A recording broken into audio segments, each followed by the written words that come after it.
Sound അടക്കം കൊടുത്തിട്ടുണ്ട്. വക്കീലെ നോക്കിക്കൊണ്ട് പഠിച്ചുകൊണ്ടിരിക്കുകയാണ്. എല്ലാ സ്ഥലത്തും കൊടുക്കും കംപ്ലൈന്റ്, ഒരു സ്ഥലത്തല്ല. ചാനൽ അവിടെ പൂട്ടിക്കുന്നത് വരെ കൊടുക്കും ഞാൻ. ഒരിക്കലും ആ സൈബർ സെല്ലിൽ കൊടുത്തു കഴിഞ്ഞാൽ അവര് തുറപ്പിച്ചോളും. അവള് പ്രൈവറ്റ് ആക്കിയതൊക്കെ എല്ലാം എടുത്ത് കളഞ്ഞോളും. അതുപോലുള്ളത് കൊടുക്കുള്ളൂ. കാശ് ഞാൻ കൊടുക്കും. ഒരു 50,000 രൂപ പഠിക്കാനും ശരി, അത് കൊടുത്തിരിക്കും. അത് നടക്കണ കാര്യമാണോ? ഒരു മനുഷ്യന് എന്തിനും ഒരു മതിപ്പ്.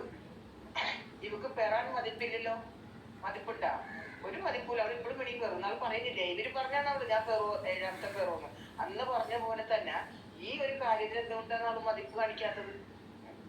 അപ്പൊ അതൊരു തഞ്ചേരിയായിട്ടില്ലേ അവള്? അപ്പൊ അതിലിരിക്കുന്ന ആണുങ്ങളെ നല്ല ഇത് കിട്ടാനിട്ടില്ലേ? അപ്പൊ അതിനെ നമുക്ക് ജയിക്കണമെങ്കിൽ നമ്മൾ ഒരു തെളിവ് വേണം. തെളിവ് വന്നാൽ നമ്മുടെ ഭാഗം ക്ലിയർ ആയിരിക്കണം. ഇതൊക്കെ ചെയ്തു വെച്ചിട്ടുണ്ട്. അപ്പൊ അവിടെ വെറുതെ വിടാൻ ഒക്കില്ല. അവിടെ മാന്യമായി മര്യാദ രീതിയിൽ അവിടെ വന്നിരുന്നെങ്കിൽ ശരി, ഓക്കെ, കുറച്ചൊക്കെ കഴിഞ്ഞു പോട്ടേട്ടാ. നമ്മൾ സാധാരണ സ്വാഭാവികമായിട്ട് സോഷ്യൽ മീഡിയ ആണല്ലോ. 6 മാസം കഴിഞ്ഞിട്ടാണെങ്കിൽ പോലും നമ്മുടെ ചാനല് കൂട്ടിക്കും. ഞാൻ കൂട്ടിപ്പിക്കും. ഞാൻ കൊടുത്തിട്ടുണ്ട്. പക്ഷെ അപ്പോൾ ഈ മഹദി എന്ന് പറയുന്നത് അസൂറ വ്ളോഗ് എന്ന് പറഞ്ഞൊരു ചാനൽ നടത്തിക്കൊണ്ടിരുന്ന വളരെ പാവം പിടിച്ച ഒരു ഉമ്മ എന്ന ഒരു ഇമേജ് ഉണ്ടാക്കിക്കൊണ്ട് ഗുളികയ്ക്ക് വേണ്ടി ചാനൽ നടത്തുന്നു, ഗുളിക വാങ്ങാൻ ഇത് ഉപകാരപ്പെടുമല്ലോ എന്ന് പറഞ്ഞ് ചാനൽ നടത്തിയിരുന്ന ദീനിയായ 5 ഉംറയൊക്കെ കഴിഞ്ഞ 3 ഹാർട്ട് അറ്റാക്കൊക്കെ കഴിഞ്ഞ് ഒരടി പോലും അങ്ങോട്ടും ഇങ്ങോട്ടും നടക്കാൻ വേണ്ടിയിട്ട് കഴിയാത്ത, മറ്റു ജോലികൾക്കൊന്നും പോകാനായിട്ട് സാധിക്കാത്ത ഈ ഒരു ഉമ്മ ഒരു ചാനൽ ഉണ്ടായിരുന്നു, അസൂറ വ്ളോഗ് എന്ന് പറയുന്ന ഒരു ചാനൽ. നിർഭാഗ്യവശാൽ ഞാൻ യൂട്യൂബിൽ വന്നപ്പോൾ എൻ്റെ സുഹൃത്തായി എൻ്റെ പിന്നാലെ വരികയും പിന്നീട് ഞാനും എൻ്റെ സുഹൃത്തുക്കളും ഇവർ കാരണം അനുഭവിച്ച ഒരുപാട് യാതനകളെക്കുറിച്ച് ഞാനിവിടെ സംസാരിച്ച് കഴിഞ്ഞിട്ടുണ്ട്. അപ്പോൾ ഈ ഒരു സ്ത്രീ അവരുടെ ചാനൽ ഉപേക്ഷിച്ച് പോയിട്ടുണ്ടായിരുന്നു. ചാനൽ ഡിലീറ്റ് ചെയ്ത് ഇവർ പോയിട്ടുണ്ടായിരുന്നു. ഇതിൻ്റെ കാരണക്കാരി എന്ന് പറയുന്നത് ഞാനാണ് എന്നാണ് ഇവർ വരുത്തി തീർത്തിരുന്നത്. എന്നാൽ ഇവരുടെ തന്നെ കുറേയധികം കളവുകൾ മറച്ചു വയ്ക്കാൻ വേണ്ടിയിട്ടാണ് ഇവർ ആ ചാനൽ ഉപേക്ഷിച്ച് പോയത് എന്നുള്ളത് ഇപ്പോൾ ഏകദേശം എനിക്ക് മനസ്സിലായിട്ടുണ്ട്. അപ്പോൾ ഈ പുള്ളിക്കാരി എൻ്റെ സുഹൃത്തിന് കൊടുത്ത ഒരു വോയിസാണ് ഇതിൽ കേൾക്കുന്നത്. ഇതിൽ കേൾക്കുന്ന ഈ 7 പെറും എന്ന് ഞാൻ പറഞ്ഞു. എനിക്ക് ടോട്ടൽ 6 കുട്ടികളാണ്. ഞാൻ 6 മക്കൾക്ക് ജന്മം നൽകിയത് തന്നെ എൻ്റെ ആഗ്രഹം കൊണ്ടാണ്. അതായത് എൻ്റെ അമ്മയ്ക്ക് ഞാൻ ഒരേ ഒരു മകളാണ് ഉള്ളത്. അപ്പോൾ ഒറ്റപ്പെട്ട് ജീവിച്ചത് കൊണ്ട് തന്നെ ഞാനന്ന് ആഗ്രഹിച്ചിരുന്നതാണ് എനിക്കൊരുപാട് മക്കൾ വേണം എന്നുള്ളത്. ഞാൻ കല്യാണം കഴിഞ്ഞപ്പോൾ എൻ്റെ ഹസ്ബൻഡിനോട് സംസാരിച്ചതാണ് എനിക്കൊരുപാട് മക്കൾ വേണം. എൻ്റെ ഹസ്ബൻഡ് അതിന് സമ്മതിക്കുകയും ചെയ്തു. ഞങ്ങൾ 6 കുട്ടികൾക്ക് ജന്മം നൽകി. എൻ്റെ 6ാമത്തെ കുഞ്ഞെന്ന് പറയുന്നത് ഞങ്ങൾ ഒരുപാട് ആഗ്രഹിക്കുന്നുണ്ടായിരുന്നുവെങ്കിലും 2 വർഷമായി ഞങ്ങൾക്ക് കിട്ടാതിരുന്ന ഒരു കുഞ്ഞിനെ എനിക്ക് കിട്ടുമ്പോൾ എൻ്റെ ഹസ്ബൻഡ് ഒരു സ്ട്രോക്ക് ബാധിതനായി മാറിയിരിക്കുന്ന ഒരു സമയത്തായിരുന്നു. എന്നാലും അത് സന്തോഷത്തോടെ സ്വീകരിക്കുകയും എൻ്റെ ജീവിതത്തിൽ എൻ്റെ ഭർത്താവ് എന്ന് പറയുന്നത്, ഒരു വീട്ടിലെ കുടുംബനാഥൻ എന്ന് പറയുന്നത് ജീവിതത്തിൽ ഒരു സ്ത്രീയുടെ താങ്ങും തണലുമാണ്. അപ്പോൾ എൻ്റെ ജീവിതത്തിൽ എൻ്റെ താങ്ങും തണലുമായ എൻ്റെ ഭർത്താവ് വീണു പോയൊരു സമയത്താണ് ഞാൻ പ്രഗ്നൻ്റ് ആണെന്ന് തിരിച്ചറിയുന്നതും ഞാൻ ആ കുഞ്ഞിനെ ആഗ്രഹിച്ച് തന്നെ എനിക്ക് കിട്ടിയതായതുകൊണ്ട് ആ കുട്ടിയെ ഞാൻ പൊന്നുപോലെ വളർത്തി. ആ ഒരു സമയത്ത് എൻ്റെ ഭർത്താവിൻ്റെ തണൽ പോലും എനിക്കില്ല. എന്നിട്ടും ആ ഭർത്താവിനെയും ഈ കുഞ്ഞുങ്ങളെയും ചേർത്ത് നിർത്തി ഞാൻ വളർത്തി. ഈ ഒരു കാലഘട്ടത്തിലാണ് യൂട്യൂബിൽ ഒരുപാട് സ്ത്രീകൾ അവരുടെ മക്കളെ കാണിച്ചുകൊണ്ട് എൻ്റെ മക്കൾ എനിക്ക് ബാധ്യതയാണ്, എനിക്ക് ബുദ്ധിമുട്ടാണ്, എനിക്ക് മക്കളെ നോക്കാൻ വേണ്ടിയിട്ട് എനിക്ക് സാധിക്കുന്നില്ല. ചില സ്ത്രീകൾ അവർക്ക് ഭർത്താക്കന്മാരുണ്ട്, നല്ല ആരോഗ്യവാന്മാരായ ഭർത്താക്കന്മാരുണ്ടായിട്ടും ഞങ്ങൾക്ക് ജീവിക്കാൻ സാധിക്കുന്നില്ല എന്ന് പറഞ്ഞുകൊണ്ട് വളരെയധികം സെൻറ്റിമെൻ്റലായിട്ട് വന്ന് വീഡിയോകൾ ചെയ്യുന്നത് കണ്ടപ്പോൾ യൂട്യൂബ് പോലൊരു മാധ്യമം എന്ന് പറയുന്നത് ഏറ്റവും നല്ല ഒരു മാധ്യമമാണ്. അതായത് അതിലേറ്റവും നന്നായിട്ട് വീഡിയോകൾ ചെയ്തു കഴിഞ്ഞാൽ ഏറ്റവും നല്ല സാലറി കിട്ടും എന്നുള്ളത് യൂട്യൂബ് മീഡിയ യൂസ് ചെയ്യുന്ന ആളുകൾക്കെല്ലാം തന്നെ അറിയാവുന്ന കാര്യമാണ്. ഈ ഒരു യൂട്യൂബ് മീഡിയയിലൂടെ മാസം 25,000 രൂപ വരെ വാങ്ങുന്നുണ്ട് എന്ന് തനൂജ സമ്മതിച്ചിട്ടുള്ള കാര്യമാണ്. ഷെഫീന ബീവി അടക്കമുള്ള മറ്റ് യൂട്യൂബേഴ്സ് അവർ ലക്ഷക്കണക്കിന് രൂപ സാലറി വാങ്ങുന്നുണ്ട് എന്നുള്ളത് പലതവണയായി യൂട്യൂബ് മീഡിയയിൽ തന്നെ സമ്മതിച്ചിട്ടുള്ളതാണ്. സായി കൃഷ്ണ അടക്കമുള്ള ഒരുപാട് പേര് ലക്ഷങ്ങൾ സാലറി വാങ്ങുന്നുണ്ട് എന്നുള്ളത് സമ്മതിച്ചതാണ്. ഇങ്ങനെ ഒരു മീഡിയ യൂസ് ചെയ്തുകൊണ്ട് അവർ നിരന്തരം ദാരിദ്ര്യം മാത്രം പറയുന്നത് കണ്ടപ്പോൾ നല്ല ആരോഗ്യമുള്ള ഒരു ശരീരം വെച്ചുകൊണ്ട് സ്വന്തം മക്കളെ പോറ്റാൻ സാധിക്കുന്നില്ല എന്ന് പറഞ്ഞ്, കുഞ്ഞു മക്കളാണ്, അതുകൊണ്ട് ഞങ്ങൾക്ക് ജോലിക്ക് പോകാൻ നിവൃത്തിയില്ല എന്ന് പറഞ്ഞുകൊണ്ട് ഒരുപാട് സ്ത്രീകൾ ഈ ഒരു മീഡിയ യൂസ് ചെയ്യുന്ന സമയത്ത് ഒരു പ്രഗ്നൻ്റ് ആയിട്ടുള്ള ഒരവസ്ഥയെ നേരിടുകയും എൻ്റെ ഭർത്താവ് എന്ന് പറയുന്നത് കിടക്കയിൽ തന്നെ ജീവിക്കുകയായിരുന്നു ഒരു 1.5 വർഷങ്ങളായിട്ട്. അപ്പോൾ ആ ഒരു അവസ്ഥയിൽ എൻ്റെ ഭർത്താവിനെയും ഈ ഗർഭാവസ്ഥയെയും എൻ്റെ 5 കുഞ്ഞുങ്ങളെയും ഞാൻ ഒറ്റയ്ക്ക് പോറ്റി എന്നുള്ളത് എനിക്ക് യൂട്യൂബ് മീഡിയയോട് സംസാരിക്കണമെന്ന് തോന്നി. കാരണം ഒരു സ്ത്രീയെ കൊണ്ട് സാധിക്കും, ഒരു സ്ത്രീയെ കൊണ്ട് മാത്രമാണ് അത് സാധിക്കുന്നത്. അതായത് ഒരു പുരുഷനെ കൊണ്ട് അത് സാധിക്കില്ല. കുഞ്ഞുങ്ങളെ നോക്കുക, വീട്ടുകാര്യങ്ങൾ നോക്കുക, ഒരു ജോലിയും കൂടി അതിൻ്റെ കൂടെ കൊണ്ടുപോകുക എന്നുള്ളത് ഒരു 90% സ്ത്രീകൾ ഭയങ്കര മിടുക്കായിട്ട് ചെയ്യുന്ന ഒരു കാര്യമാണ്. വീട്ടുകാര്യങ്ങൾ നോക്കുക, മക്കളെ നോക്കുക, കുടുംബകാര്യങ്ങൾ നോക്കുക, വീടിനെ നിയന്ത്രിക്കുക, അതിനോടൊപ്പം തന്നെ സ്വന്തം ചെലവിനുള്ള ക്യാഷ് ഉണ്ടാക്കുക, സെൽഫായിട്ട് ജോലി ചെയ്യുക. ഇതൊക്കെ സ്ത്രീകളെ സംബന്ധിച്ചിടത്തോളം ഭയങ്കര എളുപ്പമായിട്ടുള്ള ഒരു കാര്യമാണ്. അത്രയും മെൻ്റൽ പവർ സ്ത്രീകൾക്കുണ്ട് എന്നുള്ളതാണ് ഞാൻ മനസ്സിലാക്കിയത്.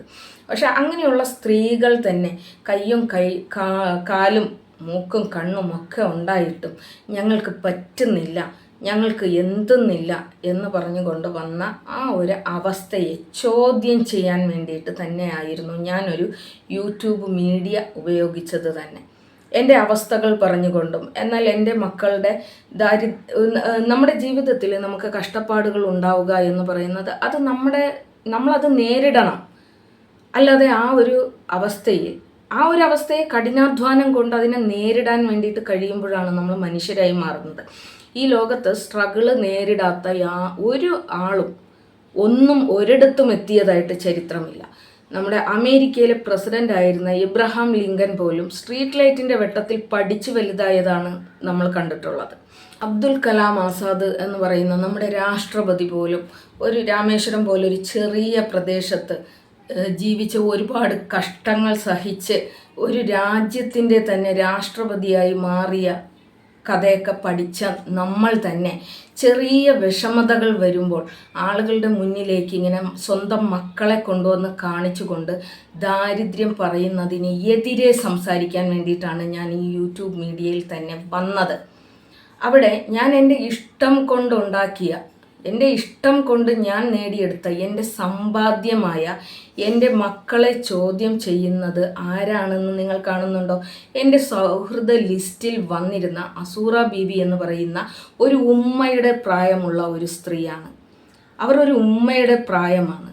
ഈ ഉമ്മ എന്ന് പറയുമ്പോൾ നമ്മളെ ഇസ്ലാം കമ്മ്യൂണിറ്റിയിൽ തന്നെ മക്കൾ ഭയങ്കര സമ്പത്താണ് എന്ന് പഠിപ്പിക്കുന്ന ഒരു മതമാണ് ഇസ്ലാം എന്ന് പറയുന്നത്.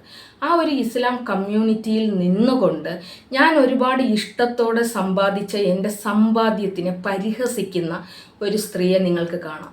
ഈ സ്ത്രീ എന്ന് പറയുന്നത് എനിക്ക് അറിഞ്ഞുകൂടാത്ത ഒരു സ്ത്രീയല്ല. എൻ്റെ സൗഹൃദ ലിസ്റ്റിലേക്ക് ഇടിച്ച് കയറി വന്ന് എൻ്റെ മറ്റൊരു സുഹൃത്തിന് കൊടുത്ത ഒരു വോയിസാണ് ഇത് എന്ന് പറയുന്നത്.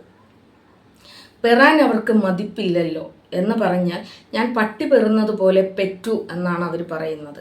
ഈ പട്ടി പെറും പോലെ പെറ്റാലും ഞാൻ എൻ്റെ കുഞ്ഞുങ്ങളെ എൻ്റെ ചിറകിനടിയിൽ വെച്ച് വളരെ സന്തോഷത്തോടു കൂടി എൻ്റെ ദരിദ്രമായ അവസ്ഥയിൽ പോലും ഞാൻ വളരെ സന്തോഷവതിയായിരുന്നു. അതിന് കാരണമെന്ന് പറയുന്നത് എൻ്റെ മക്കളാണ്. എൻ്റെ മക്കൾ എനിക്ക് ചുറ്റിനുമുണ്ടായിരുന്നു. എൻ്റെ ഭർത്താവ് ഒരു കിടക്കയിലായിപ്പോയ ഒരു കാലത്ത് ഞാൻ തളർന്നു പോകാതിരുന്നത് എൻ്റെ ചുറ്റിനും എൻ്റെ മക്കളുണ്ട് എന്ന ബോധമായിരുന്നു. അങ്ങനെ ഒരു ബോധത്തിൽ നിന്നും ഞാൻ എൻ്റെ ഭർത്താവിനെ ആ കിടക്കയിൽ നിന്നും എഴുന്നേൽപ്പിച്ചു നടത്തി എൻ്റെ മക്കൾക്ക് വേണ്ടിയിട്ട്. അപ്പം അത്രയും ഒരു വലിയ കാര്യം എനിക്ക് ചെയ്യാൻ സാധിച്ചത് എൻ്റെ മക്കൾ കാരണമാണ് എന്നാണ് ഞാൻ ഈ സൊസൈറ്റിയെ അറിയിക്കാൻ വന്നത്. അങ്ങനെ വന്ന എന്നെ അപമാനിക്കുന്ന ഈ ഒരു സ്ത്രീയോട് എനിക്ക് ചോദിക്കാനുള്ളത്, നിങ്ങൾ എന്തടിസ്ഥാനത്തിലാണ് എന്നെ അപമാനിക്കുന്നത്? ഞാൻ എൻ്റെ മക്കളെ എവിടെയാണ് ദാരിദ്ര്യമുള്ള ഒരവസ്ഥയിൽ നിങ്ങളുടെ മുന്നിൽ ഞാൻ എവിടെയാണ് പ്രദർശിപ്പിച്ചത്? എൻ്റെ ഇല്ലായ്മയുടെ കാലത്ത് പോലും എൻ്റെ മക്കൾക്ക് നല്ല ഭക്ഷണം കൊടുക്കുന്നതും നല്ല വസ്ത്രം കൊടുക്കുന്നതും നല്ല വിദ്യാഭ്യാസം കൊടുക്കുന്നതും അവരെ ഏറ്റവും നല്ല കുട്ടികളായിട്ട് ഈ സമൂഹത്തിൻ്റെ മുന്നിൽ ഇറങ്ങി നടക്കുന്നതും കാണിച്ച ഒരു സ്ത്രീയാണ് ഞാൻ. അതും ഒരു സ്ത്രീയായി മാത്രം നിന്നുകൊണ്ട് എൻ്റെ വീട്ടിലെ എൻ്റെ ഏറ്റവും വലിയ തണലായ എൻ്റെ ഭർത്താവ് ഇല്ലാത്ത അവസ്ഥയിൽ എൻ്റെ ഭർത്താവ് തളർന്ന് കിടക്കുന്ന ഒരവസ്ഥയിൽ എൻ്റെ 6 മക്കളെ, ഞാനത് അഭിമാനത്തോടു കൂടിയാണ് പറയുന്നത്, എൻ്റെ 6 മക്കളെ ഞാൻ വളരെ നന്നായിട്ട് ഈ സമൂഹത്തിൽ ജീവിപ്പിച്ച് കാണിച്ച ഒരു സ്ത്രീയാണ്. നിങ്ങൾ എന്തടിസ്ഥാനത്തിലാണ് എൻ്റെ നേരെ വിരൽ ചൂണ്ടിയത്? ഈ സമൂഹത്തിൽ ഇന്നും സ്വന്തം ആഡംബരത്തിന് വേണ്ടിയിട്ട്, ദരിദ്രത്തിന് വേണ്ടിയിട്ടല്ല, അവരുടെ ദാരിദ്ര്യത്തിന് വേണ്ടിയിട്ടല്ല, അവരുടെ ഭക്ഷണത്തിന് വേണ്ടിയിട്ടല്ല, അവരുടെ മക്കളുടെ വിദ്യാഭ്യാസത്തിന് വേണ്ടിയിട്ടല്ല, അവർക്ക് കിടക്കാൻ ഒരു വലിയ കൊട്ടാരം വേണം എന്ന് പറഞ്ഞുകൊണ്ട് ആളുകളുടെ മുന്നിൽ കൈനീട്ടുന്ന എത്ര ഭർത്താക്കന്മാരുള്ള സ്ത്രീകളുണ്ട്. നിങ്ങൾ ചുറ്റിനും ഒന്ന് കണ്ണോടിച്ച് നോക്കൂ. അവരൊക്കെയും തന്നെ അവരുടെ മക്കളെയാണ് എടുത്ത് മുന്നിൽ കാണിക്കുന്നത്. ഞങ്ങൾക്ക് മക്കളുണ്ട്, ഞങ്ങൾക്ക് വളർത്താൻ നിവൃത്തിയില്ല. കാരണം അറിയാം, പണ്ട് കാലങ്ങളിൽ ഇങ്ങനെ ഭിക്ഷയ്ക്ക് ആളുകൾ വരുമായിരുന്നു. ഭിക്ഷ എടുക്കാൻ വേണ്ടിയിട്ട് ആളുകൾ വരും. ഈ വെറുതെ വരുന്ന ആളുകൾക്ക് ഭിക്ഷ കിട്ടുന്നത് കുറവായതുകൊണ്ട് തന്നെ ഇവർ എന്ത് ചെയ്യുമെന്നറിയാമോ? അവരുടെ കൂടെ കുട്ടികളെ കൊണ്ടുവരാൻ തുടങ്ങി. അവരെ കുട്ടികളെ കൊണ്ടുവരുമ്പോൾ 5 രൂപ കൊടുക്കുന്നിടത്ത് 10 രൂപ കൊടുക്കുന്ന ആളുകളെ കണ്ടപ്പോൾ നിരന്തരം ഈ കുട്ടികളെ അവിടെ യൂസ് ചെയ്യാൻ വേണ്ടിയിട്ട് തുടങ്ങി. ഇത്തരത്തിൽ ഇവർക്ക് കുട്ടികൾ ഉണ്ടാകാതെ വരുമ്പോൾ ഇവർ മറ്റു വീടുകളിൽ നിന്ന് വരെ കുട്ടികളെ അടിച്ചു മാറ്റി കൊണ്ടുവന്ന് ഈ ഭിക്ഷാടന മാഫിയയിലേക്ക് കൊണ്ടുവരാൻ വേണ്ടിയിട്ട് തുടങ്ങി. അങ്ങനെ ഒരു സാഹചര്യം വന്നപ്പോഴാണ് നമ്മുടെ രാജ്യത്ത് ഭിക്ഷാടന മാഫിയ വേണ്ട എന്ന് പറഞ്ഞത്. ഇന്ന് അത്തരത്തിലൊരു മാഫിയ യൂട്യൂബ് എന്ന് പറയുന്ന ഒരു മീഡിയയിൽ തല ഉയർത്തി ഭയങ്കരമായിട്ട് അട്ടഹസിച്ച് ആർത്തുല്ലസിച്ച് നടക്കുന്നത് കണ്ടപ്പോൾ സ്വന്തം ജീവിതം കൊണ്ട് മാതൃകയാകണമെന്ന് ചിന്തിച്ചുകൊണ്ട് ഈ യൂട്യൂബ് മീഡിയയിലേക്ക് വന്ന ഒരാളാണ് ഞാൻ. എൻ്റെ ആ ഒരു സ്ട്രഗിളായിട്ടുള്ള ഒരവസ്ഥയെ ഞാൻ ജയിച്ച് ഈ സമൂഹത്തിൻ്റെ മുന്നിൽ എൻ്റെ മക്കളെയും എൻ്റെ ഭർത്താവിനെയും ഞാൻ എണീപ്പിച്ച് വളരെ സന്തോഷത്തോടു കൂടി ജീവിച്ച് കാണിച്ചു തന്ന ഒരാളാണ്. എന്നെ എന്തിൻ്റെ അടിസ്ഥാനത്തിലാണ് എൻ്റെ മക്കളെ വെച്ച് പരിഹസിച്ചത് അസൂറ ബീവി? ഇതിനെ കൈയടിച്ച് പ്രോത്സാഹിപ്പിച്ച ഒരുപാട് പേരുണ്ട്. അഷ്കർ മലബാറിനെ പോലുള്ള ഒരുപാട് പേരുണ്ട്. നിങ്ങൾ എന്തടിസ്ഥാനത്തിലാണ് എൻ്റെ മക്കളെ പരിഹസിച്ചത് എന്നുള്ളത് എനിക്കറിയണം.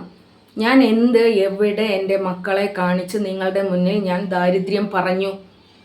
എപ്പോഴാണ് ഞാൻ എൻ്റെ ഗൂഗിൾ പേ അക്കൗണ്ട് നിങ്ങൾക്ക് തന്ന് ഞാൻ ദരിദ്രമായ ഒരവസ്ഥയെ ഫേസ് ചെയ്യുകയാണ്, നിങ്ങൾ എനിക്കതിന് ക്യാഷ് അയച്ചു തരണം എന്ന് പറഞ്ഞത്? ഈ മാഫിയകൾക്കെതിരെ സംസാരിക്കാനാണ് മിസ്റ്റർ ഞാൻ വന്നത്, അല്ലെങ്കിൽ ഈ തള്ളയെ ഞാൻ വന്നത്. നിങ്ങൾ എന്തടിസ്ഥാനത്തിലാണ് എൻ്റെ മക്കളെ നിങ്ങൾ പറഞ്ഞത് എന്നുള്ളത് എനിക്കറിയണം. ഇത്രയും ഒരു ചെറിയ വീഴ്ച വരുമ്പോൾ തന്നെ, അല്ലെങ്കിൽ മക്കളുണ്ടായി പോയത് കൊണ്ട് മാത്രം ഞങ്ങൾ ഭയങ്കര ദരിദ്ര അവസ്ഥ നേരിടുകയാണ് എന്ന് പറയുന്ന നിങ്ങൾ വളർത്തുന്ന മക്കൾ ഈ സമൂഹത്തിന് എന്ത് സന്ദേശമാണ് കൊടുക്കുന്നത്? ചെറിയ വീഴ്ചകൾ വന്നു കഴിഞ്ഞാൽ ഭിക്ഷ എടുക്കണം എന്ന് തന്നെയല്ലേ നിങ്ങൾ പറയുന്ന ആ ഒരു കോൺസെപ്റ്റ് എന്ന് പറയുന്നത്? മക്കൾക്ക് പോലും നിങ്ങൾ പഠിപ്പിച്ചു കൊടുക്കുന്നത് എന്താണ്? ചെറിയ വീഴ്ചകൾ വന്നു കഴിഞ്ഞാൽ യൂട്യൂബിൽ വന്ന് ഇത്രയും നല്ല ഒരു യൂട്യൂബ് പ്ലാറ്റ്ഫോം നിങ്ങൾക്ക് കിട്ടിയിട്ട് പോലും നിങ്ങളുടെ ദരിദ്ര അവസ്ഥ മാറുന്നില്ല എന്ന് നിങ്ങൾ കാണിക്കുകയാണ്.